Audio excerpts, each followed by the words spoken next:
Hello दोस्तों, स्वागत है आपका आपके अपने channel learn Hindi easy way with me पर।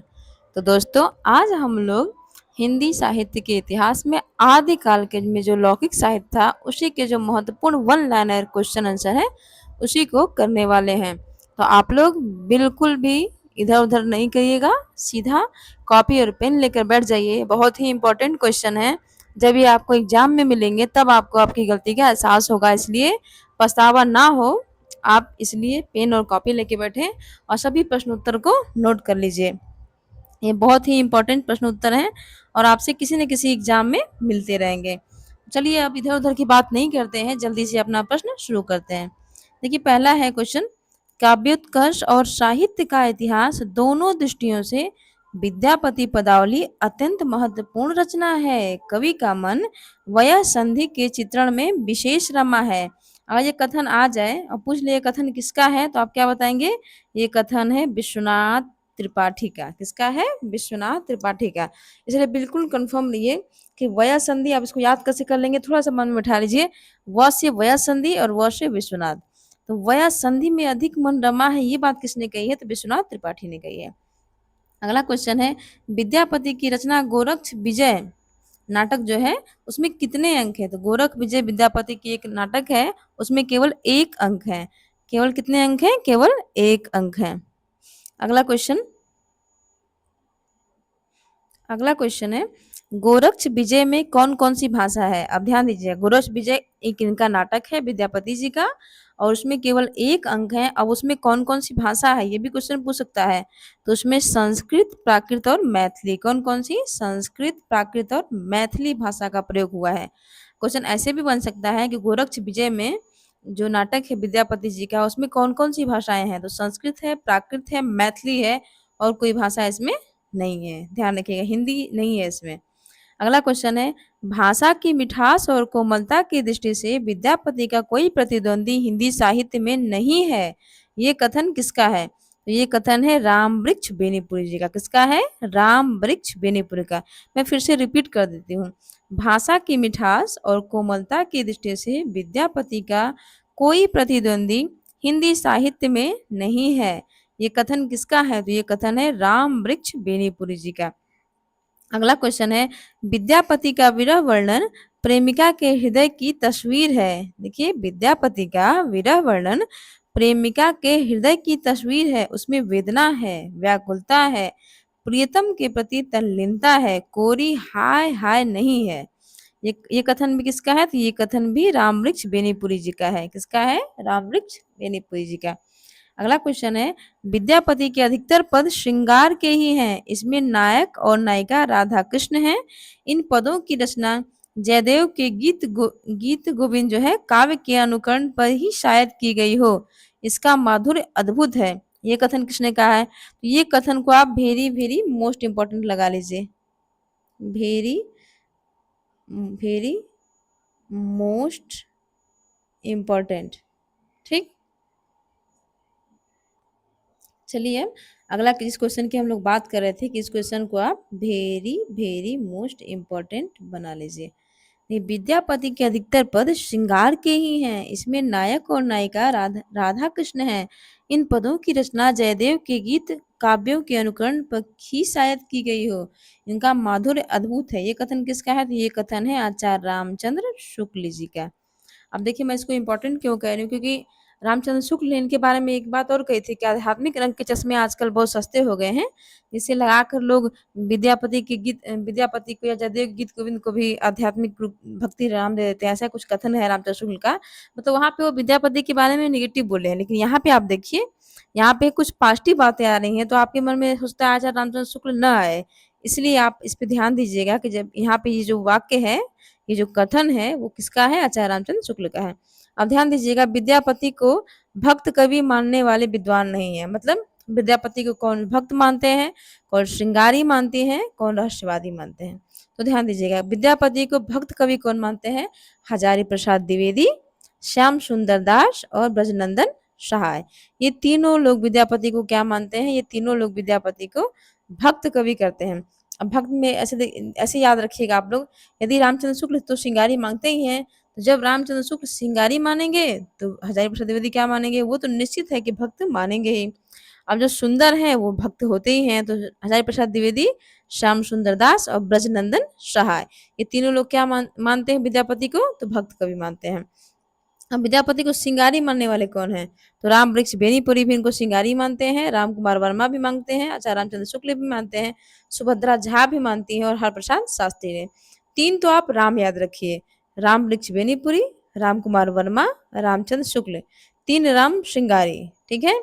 तो राम वृक्ष बेनीपुरी, राम कुमार वर्मा, रामचंद्र शुक्ल, सुभद्रा झा, हरप्रसाद शास्त्री, ये सभी लोग विद्यापति को क्या मानते हैं कि ये सभी के सभी लोग विद्यापति को श्रृंगारी मानते हैं। अब अगला देखिए, अब विद्यापति को रहस्यवादी कौन कौन मानते हैं, तो सबसे पहले क्वेश्चन ये भी पूछ सकता है कि विद्यापति को सबसे पहले रहस्यवादी किसने माना है, तो विद्यापति को सबसे पहले रहस्यवादी जॉर्ज ग्रियर्सन ने माना है। और कौन कौन लोग मानते हैं इनको रहस्यवादी, तो ग्रियर्सन मानते हैं, नगेंद्र नाथ गुप्त मानते हैं, जनार्दन मिश्र मानते हैं और कुमार स्वामी मानते हैं। ये तीनों ये चारों लोग क्या मानते हैं विद्यापति को, रहस्यवादी। और श्रृंगारी कौन कौन मानते हैं, तो तीन राम एक झा, तीन हर राम झा, आप याद रख लीजिए श्रृंगारी मानने वाले में, ठीक है। हर हर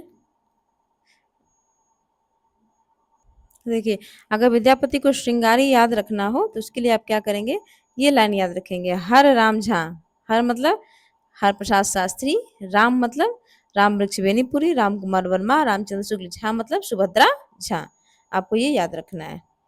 और राष्ट्रवादी कौन कौन मानते हैं, तो ग्रियर्सन मानते हैं, नागेंद्र नाथ गुप्त मानते हैं, जनार्दन मिश्र मानते हैं और कुमार स्वामी मानते हैं, ठीक। ये यहाँ पे इसी एक नए क्वेश्चन जब विद्यापति से बनेगा तो यहाँ से निश्चित है कि फंसेगा। अब अगला है मोस्ट इंपॉर्टेंट क्वेश्चन, विद्यापति की कौन सी रचना भृगभृंगी संवाद के रूप में रचित है, तो कौन सी है, कीर्तिलता है। और किसने कहा है ये पूछ दे, तो ये कहा है हजारी प्रसाद द्विवेदी ने। विद्यापति की जो रचना है कीर्तिलता वो भृगभृंगी संवाद के रूप में लिखी हुई है, और ये माना किसने है, तो ये हजारी प्रसाद द्विवेदी ने माना है।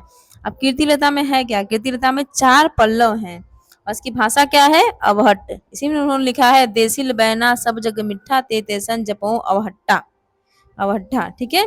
इसकी भाषा क्या है, अवहट्ट है। भृग भृगी संवाद इसको किसने कहा है, तो हजारी प्रसाद द्विवेदी ने कहा है।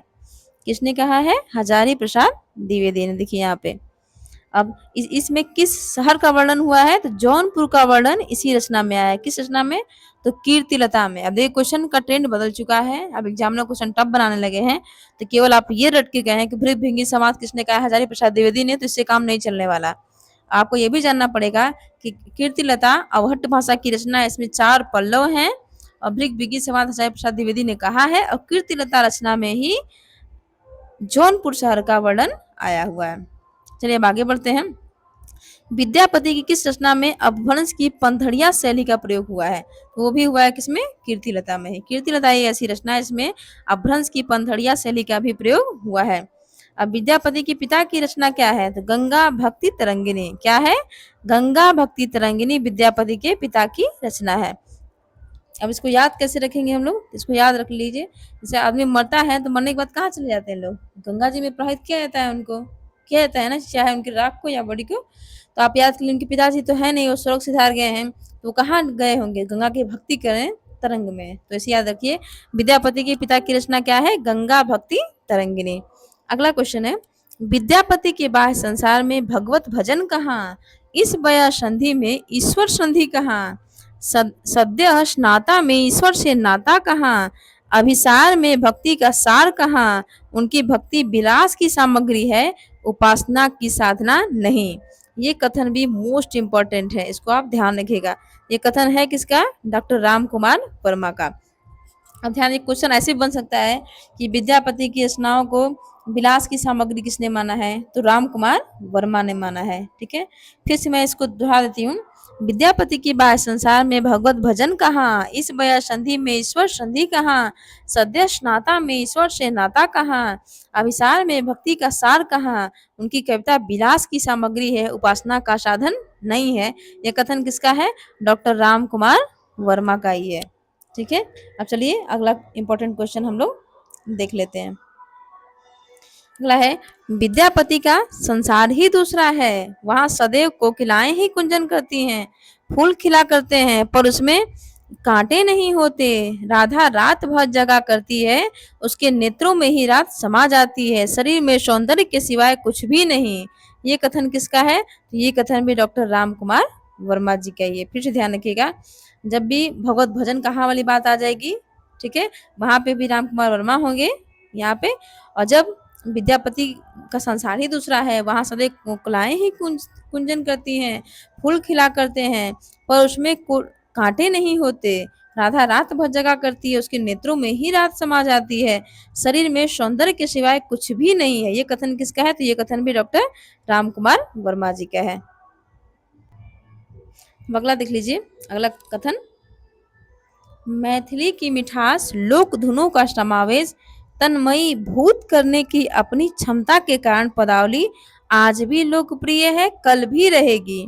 नागर अभिरुचि के बावजूद विद्यापति की रचनाओं में एक खुलापन है, साहस है, सौंदर्य पे भोग की ललक है, रूप दर्शन की अतिप्त प्यास प्यास है। यह कथन किसका है?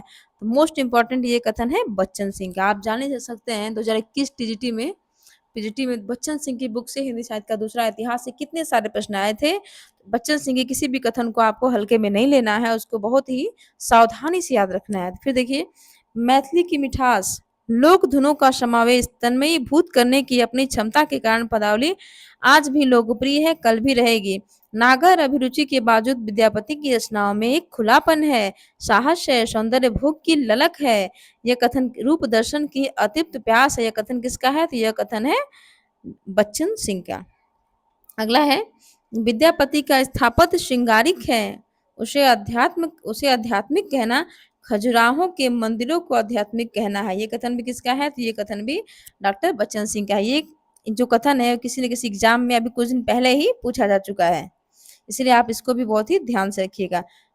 चलिए, तो आज के लिए इतना है। यदि वीडियो आपको पसंद आया हो, अच्छा लगा हो, तो प्लीज़ लाइक करें, शेयर करें, सब्सक्राइब करें। और यदि आपको ऐसा ही क्वेश्चन चाहिए, वन लाइनर इम्पोर्टेंट, तो आप मैसेज करके कमेंट बॉक्स में ज़रूर बताएं। तब मैं इस जो लिखित सीरीज है इसके और सारे वीडियो अपलोड कर दूंगी। देखने के लिए धन्यवाद, नमस्कार, प्रणाम।